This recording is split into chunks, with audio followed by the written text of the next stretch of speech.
ഇതിപ്പോൾ എങ്ങനെ ഞാൻ പറയാൻ നിൽക്കൊന്നും മനസ്സിലാവില്ല. ഹലോ, അപ്പോൾ ഇത് വന്നിട്ട് എൻ്റെ കുഞ്ഞു തലയിൽ വന്ന കുഞ്ഞു ഡൗട്ടാണ്. ഇത് കേൾക്കുമ്പോൾ അതിന് ദേഷ്യം വരുന്ന കാര്യമൊന്നുമില്ല. സംഭവം എന്താ വെച്ചാൽ ഞാൻ വളരെയധികം കുറേ കർമ്മയുടെ വീഡിയോസ് ഇങ്ങനെ നോർമലി കാണാറുണ്ട് പോകുമ്പോൾ. അപ്പോൾ ഞാൻ കുറേ കാലം ശരി കർമ്മ എസ് ബിച്ച് കർമ്മ എസ് എന്നൊക്കെ പറഞ്ഞ് ഞാൻ വിശ്വസിക്കുന്ന ഒരു കാലമുണ്ട്. അപ്പോൾ വിശ്വാസമില്ല എന്നല്ല പറയുന്നത്, അങ്ങനെ ഒരു കാലം നല്ലൊരു കാലം ഉണ്ടായിരുന്നു. അപ്പോൾ ഞാൻ ഇങ്ങനെ വീഡിയോ കണ്ടുകൊണ്ടിരിക്കുന്ന സമയത്ത് നോർമലി എൻ്റെ മനസ്സിൽ കയറിപ്പോയി സംശയമാണ്. അപ്പോൾ എന്താണെന്ന് വെച്ചാൽ കർമ്മ വെച്ചാൽ എന്താണ്, നമ്മൾ ചെയ്യുന്ന തെറ്റിന് നമുക്ക് തിരിച്ച് നല്ലപോലെ കിട്ടും, നമ്മൾ ചെയ്യുന്ന അളവിൽ നമുക്ക് നല്ലപോലെ തിരിച്ച് കിട്ടുന്നതാണ് കർമ്മ. ഓക്കെ, അപ്പുറത്തേക്ക് അതെല്ലാം നമ്മൾ നോർമലി പറയാറുണ്ട്.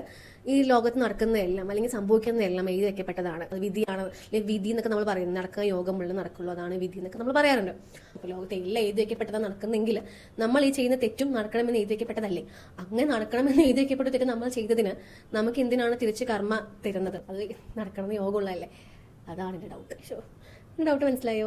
എനിക്ക് തന്നെ കേൾക്കുമ്പോൾ എന്തോ ഇത്. ഓക്കെ, ആ ഡൗട്ട് എൻ്റെ മനസ്സിലിങ്ങനെ വന്നപ്പോൾ ഞാൻ എൻ്റെ ഫ്രണ്ടിനോട് ചോദിച്ചായിരുന്നു. അവൾക്ക് വലിയ ആൻസർ ഒന്നും ഉണ്ടായിരുന്നില്ല. പിന്നെ അതിൻ്റെ ഉള്ളിൽ കിടന്ന് അങ്ങനെ വളർന്നു. ഇന്നൊരു വീഡിയോ വീണ്ടും കർമ്മയുടെ വീഡിയോ കണ്ടപ്പോൾ അത് വീണ്ടും വളർന്ന് പന്തലിച്ചൊരു വടവൃക്ഷമായെന്ന് എനിക്ക് മനസ്സിലായി. അപ്പോൾ ഞാൻ നോർമലി ചോദിച്ചു, അറിയുന്ന ആരെങ്കിലും ഉണ്ടെങ്കിൽ എനിക്ക് പറഞ്ഞു തരാമല്ലോ ഉത്തരം എങ്ങനെയല്ല, കുട്ടി ഇതിങ്ങനെയാണ് അങ്ങനെയാണെന്നൊക്കെ തിരുത്താം അല്ലെങ്കിൽ പറയാം. അത്ര ഞാൻ ഉദ്ദേശിച്ചുള്ളൂ. അപ്പോൾ അതൊരു നോർമൽ ഡൗട്ടാണ്. ഉത്തരങ്ങൾ അറിയുകയാണെങ്കിൽ പറഞ്ഞു തരാം. Thank you.